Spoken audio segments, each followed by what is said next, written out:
Hello all, welcome back to my channel. ఈరోజు నేనైతే beetroot fry చేస్తున్నానండి.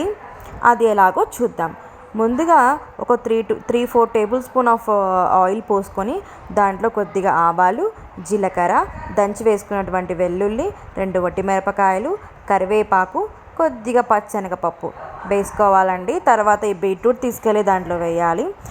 వేసిన తర్వాత కొద్దిగా పసుపు, కొద్దిగా ఉప్పు వేసి బాగా కలదిప్పాలండి. బాగా ఫ్రై చేసుకోవాలండి, పచ్చివాసన పోయేంత వరకు. ఇంతకీ సంక్రాంతికి వస్తున్నామా మూవీ చూసారా అండి? చూస్తే ఎలా ఉందో నాకు కమెంట్ బాక్స్లో చెప్పండి. సో ఇలా బాగా కడబెట్టుకున్న తర్వాత ఒక 2-3 టేబుల్ స్పూన్ ఆఫ్ కొబ్బరి పొడి వేసుకోవాలండి.